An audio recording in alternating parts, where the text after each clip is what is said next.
bienvenue de retour, secrétaire sexy. Alors, j'avais d'autres petites questions. Alors, commençons par une chanson honteuse que tu écoutes. Alors, du coup, sans vouloir vexer personne, mais on a tous une petite chanson bien... moi, c'est Ça fait comme jamais, Maître Gims, tu vois, que j'aime vraiment profondément.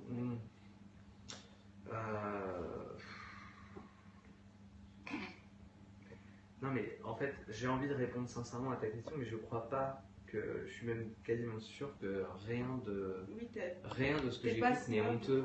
Et non, mais parce que c'est... Oui, tu considères pas que c'est honteux?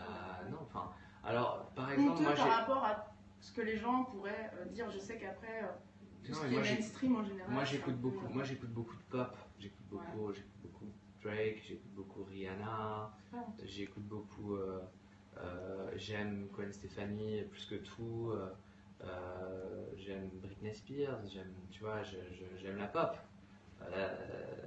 pas que, j'aime plein d'autres trucs, mais donc bon, si tu veux, mais je crois pas, non mais j'oserais si jamais, mais Maître Gims, Ça fait comme jamais, par exemple, je déteste, tu vois, par exemple, pour répondre clairement tu vois, mais si j'avais un truc, tu vois, attends, je sais pas. En plus, non mais en plus, ce qui est terrible, c'est que je me suis rendu compte d'un truc, c'est que je ne vis plus en France, moi. Et du coup, depuis 5 ans à peu près. Et je dois dire que du coup, je suis plus du tout à la page. C'est-à-dire que moi, par exemple, j'ai découvert il y a 3 semaines Kenji Girac. Tu vois, je sais pas ce que c'est, parce que c'est français. C'est super bien, hein, mais les gens étaient là, oui, comment tu te l'appelles, tu connais pas et tout. Ouais, tu connais pas. C'est ça. Et j'étais honteux et je sais que voilà, je suis un peu déconnecté. T'aurais une chanson qui n'est pas de toi et que tu aurais aimé écrire, inventer? Ouais, il y en a beaucoup. Non, mais vas-y, profite. Genre un petit thriller, Michael Jackson. Non, mais faut pas charrier, tu vois, un truc plus accessible. Je sais pas, Sweet Nothing de Florence and the Machine, tu vois, par exemple. Voilà, enfin, plein d'autres trucs. Never Been Like You de Flume, là, plus récemment. Morceau de folie furieuse. J'aurais adoré ce morceau. On va parler un petit peu vêtements aussi, parce que moi, je suis un peu bogozo. Moi, t'as vu? Donc, j'aime beaucoup quand tu prends l'accent du Sud. T'as vu? Alors je ne sais pas pourquoi. Je ne sais pas. Tu sais qu'il y a énormément de gens du Sud qui te regardent et qui ne comprennent pas pourquoi de temps en temps tu prends l'accent du Sud. Du coup, attends. Betty a perdu tous ses followers. J'ai perdu tous mes moyens, surtout d'un coup. Donc, vêtements, alors, marque de vêtements préférée, quelle est la marque sur ton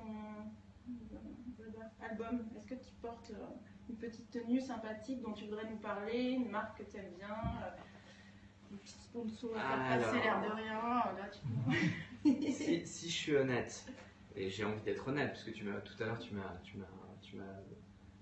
un peu eu sur les histoires d'honnêteté avec la musique. Si je suis honnête, ma marque de vêtements préférée, celle que je porte le plus, c'est Acne. Voilà. C'est comme ça. C'est de l'honnêteté de dire ça. Après, j'aime bien l'idée de ne pas avoir de marque préférée. J'aime bien les chemises en jean Levi's. J'aime bien les Common Project. J'aime bien les sweats Junji. J'aime bien aller au Broken Arm, voilà, j'avoue. J'aime bien les fringues en général. J'étais trop long. J'étais trop long pour elle. Mais tu sais, on saurait faire un truc spécial fringues, parce que j'aime bien les fringues. Dernière minute, il y a une question qui m'a fait marrer. Je sais pas si elle va te faire rire. C'est plutôt LSD ou weed?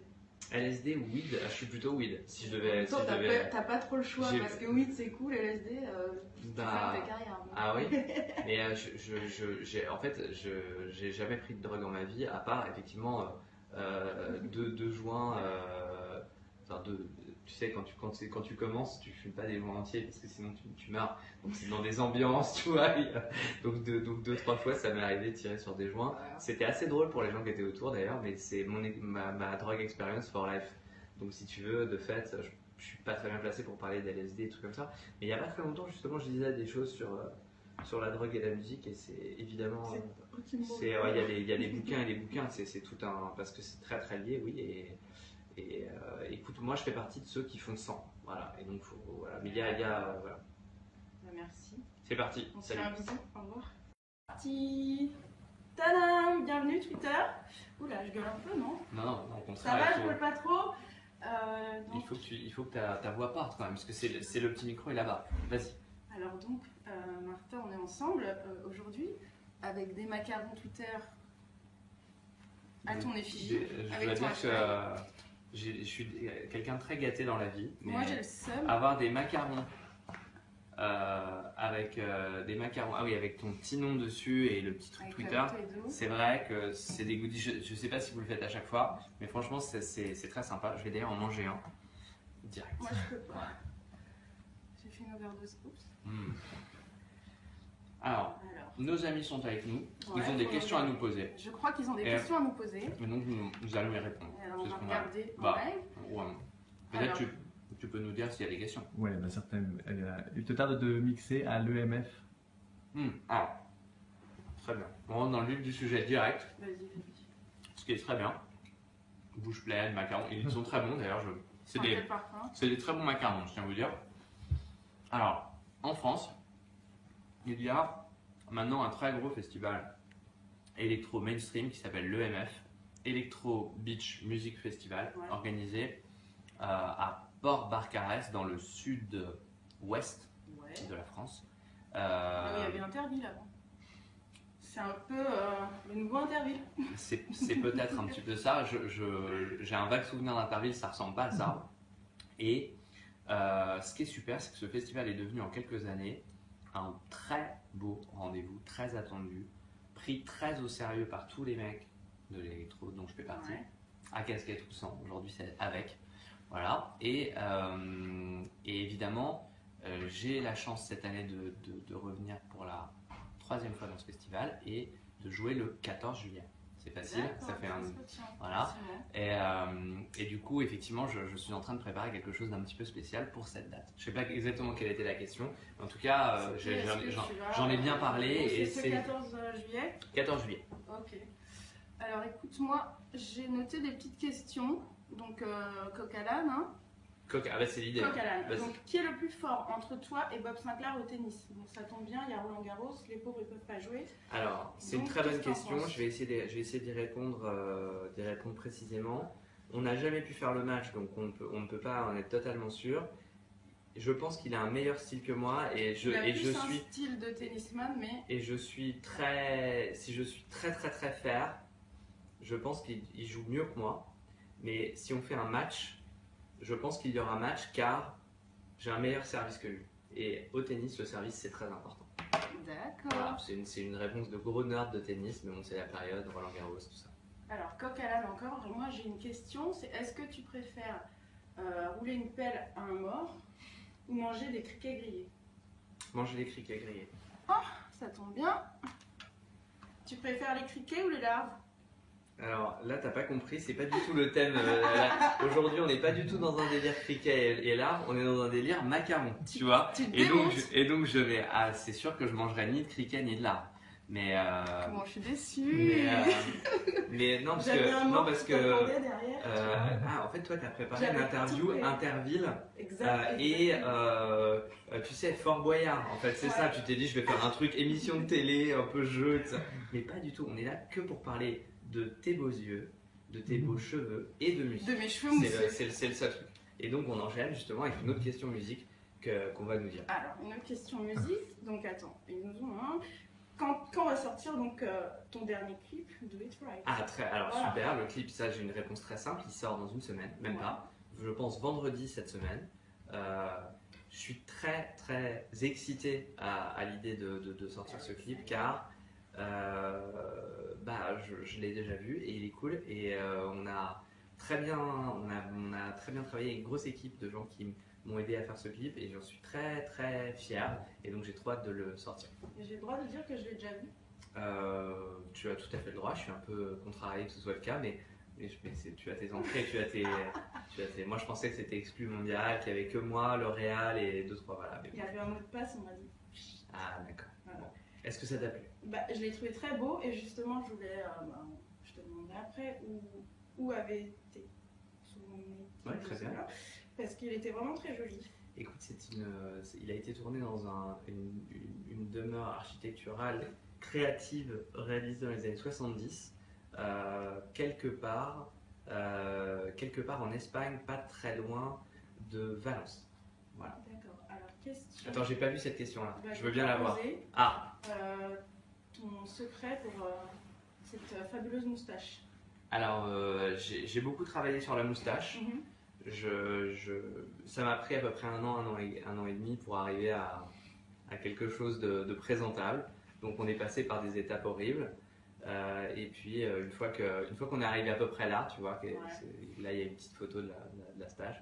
Et bien j'ai quand même réalisé que bah, ça avait fait son temps pour moi et qu'un an c'était bien. T'as vu qu'il y a eu un petit rasoir qui est sorti exprès pour moustache chez Gillette? Bah, ça ne m'étonne pas, mais tu sais, J'ai après, remarqué. en fait, j'avoue que j'ai le poil de la stache très dru et que c'est ça qui fait que c'est plus élégant quand c'est plus fin. Tu vois, on le voit, on le sent même à l'image. Hein. C'est un poil un petit peu dur. Tu vois, comme tu vois le teckel à poil dur, tu vois ce chien. Eh bien, moi, ma moustache, elle est un petit peu comme ça. Elle est dure et du coup, c'est vrai que ça n'a pas l'élégance. Hier, j'ai vu que Laurent Lafitte avait une très belle moustache à la remise des prix du Festival de Cannes. Et lui a une moustache très souple. Entre moustaches, vous communiquez ou pas? Entre moustache genre, et bien sûr. Il y a des mauvais évidemment. regards, genre. Non, au contraire, c'est que de la plutôt bienveillance. crew.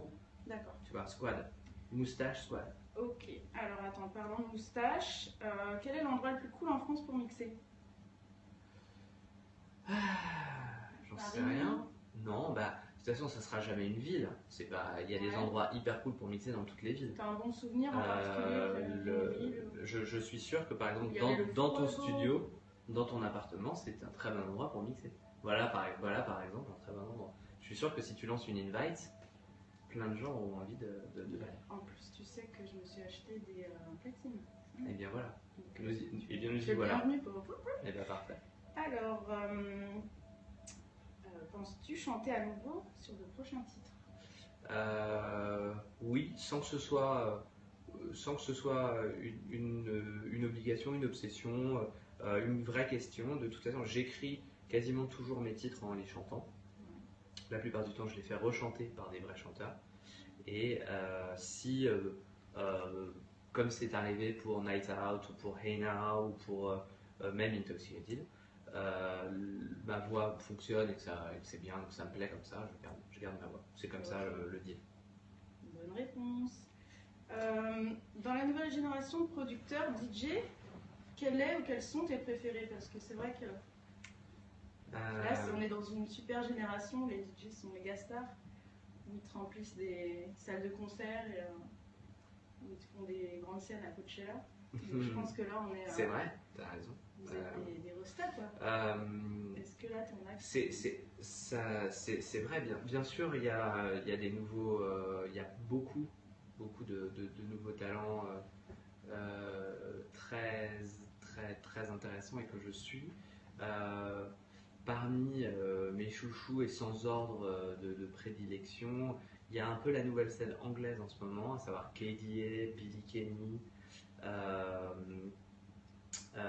Aaron, Jackson, zut, j'ai un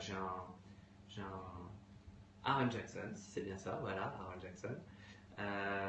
Et bon, alors ce que je fais, le mieux pour répondre à cette question, j'ai des playlists Spotify sur mon compte Spotify et dedans je mets tout. J'ai une playlist qui s'appelle Future Pop qui est vraiment ce que j'écoute le matin en me levant, quand je prends l'avion, etc. C'est vraiment basique. Voilà. C'est pas du tout électro, enfin c'est pas du tout dance music, c'est très électronique, mais c'est pas du tout dance music, c'est ce que j'écoute, voilà. Et donc ça me permet de mettre plein de trucs justement que j'adore et qui sont des jeunes talents aussi, pas que, il y a aussi des gens connus. J'ai une playlist qui s'appelle My House qui correspond exactement à ce que je joue, notamment à ma soirée Ibiza qui s'appelle My House, et pareil dedans il y a plein de. Alors, le mieux c'est de se connecter à ces trucs-là pour voir les. Parce que sinon après on s'en sort jamais quand tu balances des listes de noms et des trucs comme ça. Ouais, voilà. Je comprends. Puis en plus quand tu commences à donner le nom de quelqu'un, après t'es. je connais, je connais pas, faut que j'aille checker, je machin. Ah bon, faisons comme ça. Alors, en parlant de réseaux sociaux, donc nous avons une question. L'apparition des réseaux sociaux ont-ils changé votre communication et votre proximité avec votre public? Bon, j'imagine que... Bah, évidemment oui. Oui, Après, mais ce qu'on peut dire sur les réseaux sociaux, c'est que ça a changé notre communication au point que moi, je fais ce choix de quasiment plus rien faire en médias traditionnels. Ouais. Voilà, parce que avant, on n'avait pas le choix, il faut être clair, c'est-à-dire que, enfin, il y a toujours des petits contre-exemples, je ne vais pas rentrer dans des détails fous, mais il y a toujours des petits contre-exemples, il y a toujours des gens qui sont dans un parti de de ne jamais communiquer sur les médias traditionnels. C'est pas la majorité, évidemment, c'est la grande minorité, et c'est souvent parce qu'ils sont dans une démarche ultra underground et que, d'une certaine manière, c'est si vous aimez ma musique, checkez-la, mais moi, j'irai jamais en parler, ce qui est, j'adore ce truc. C'est pas du tout moi parce que moi, je fais de la musique pour la partager avec le plus grand nombre et avec les bras ouverts et vraiment dans un esprit tu vois, comme ça, la collab, tu vois, je suis là pour partager des émotions, de la musique, donc c'est une autre approche et donc je suis là vraiment avec les bras ouverts, mais c'est vrai qu'aujourd'hui les réseaux sociaux me permettent de le faire sans avoir besoin d'aller sur des médias traditionnels où finalement on n'arrive pas à être soi-même. Bah, qui le dis-tu quoi? Encore 2 minutes. Encore 2 minutes. Question, Oui. est-ce que tu as déjà eu un bad buzz? Genre un truc où, parce que là, tu sais, il y a eu... J'ai eu un bad buzz une fois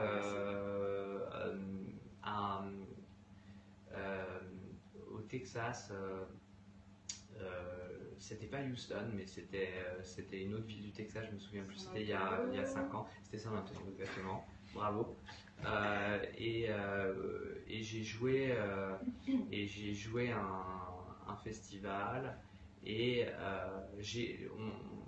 la personne qui jouait avant moi n'a pas apprécié mon set et au lieu de me le dire alors qu'on se connaissait un peu, etc., a balancé des tweets en disant c'est quoi cette merde de zik qui passe sur le truc, etc. Enfin, des trucs un peu comme ça. Ouais, et puis évidemment, Twitter ça marche évidemment, on a pas mal de followers en commun, donc du coup les followers ont commencé et on a eu un petit bif parce que je pense que c'était très très très con. On peut totalement ne pas aimer ce que je joue, tu vois. C'est évidemment 1000 fois.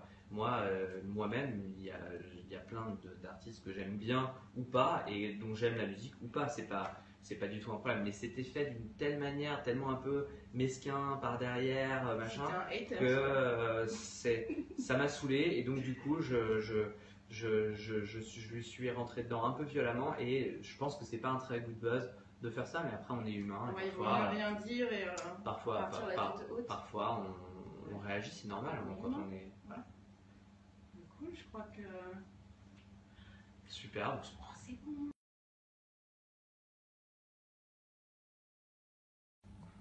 Je vais sûrement sortir un nouvel album à un moment. Je vais prendre énormément de temps pour le faire, probablement encore 1 an ou un truc comme ça. Et entre-temps, je vais sortir beaucoup de morceaux isolés parce qu'en fait, c'est tous ces morceaux isolés de Intoxicated à la fin vont me permettre de raconter mon histoire en entier et ça va durer 2-3 ans. Donc My House, c'est ma soirée à Ibiza, c'est la 2e année cette année et effectivement on s'est fait pour nous des petits accessoires. On les vend pas encore, on les donne à la soirée et ça viendra peut-être plus tard. I have 1000 favorite artists. The answer I found to answering this question is publish all my music, the music I listen to on Spotify. I have playlists, all my favorite artists are on there. I remember the first time I heard a record that I made, I was not DJing, it was Joe Closer playing Art of Africa in 1999 probably or something like this, so it's like super long time ago. And I fell on the floor, I was so shocked, it was such a huge moment and it's incredible. Right now is Ibiza because it's more than ever the rendezvous for all the lovers of house music in the world, including the ones from the US, but also, of course, the ones from everywhere in Europe. And within a 20 shows season, every Wednesday at Pacha, I get to see almost everyone, and it's perfect. Les concours de remix, c'est toujours quelque chose d'absolument génial. Oui, bien sûr, j'ai très envie de relancer des concours de remix, et j'ai envie de dire, il y aura des opportunités pour les jeunes producteurs de remixer mes prochains titres, c'est sûr. Depuis Rejection en 2003, j'ai écrit et réalisé 99 ou 98% de mes vidéos. Ça veut dire réaliser ou co-réaliser à chaque fois, et bien sûr plus que participer au processus créatif, carrément créer, comme le concept de Smash, qui était un concept particulier de musique vidéo. Sur cette série de singles, depuis Intoxicated, je vais travailler avec d'autres réalisateurs et je vais laisser. I had to stop the Martin Music Workshop for the moment because it was taking too much time and I couldn't do it right with the time I had. But yes, I want to get back to it. I'm so sorry because I wanted to make it weekly, but it was just impossible, taking so much time and energy, but I will get back to it at some point. If I could be another producer for one day, I'd be probably Diplo for a couple of hours, Calvin for a couple of hours. That would probably make a good day. If I was good at interviews, I should have the answer to that question in a blink, because I should be prepared for that kind of question. I'm not, because I spend all my time making music, and that's the only thing I really care about. And this is why I'm not really a very good communication person, but thanks for asking the question. I think it's a good one, and I will think about it.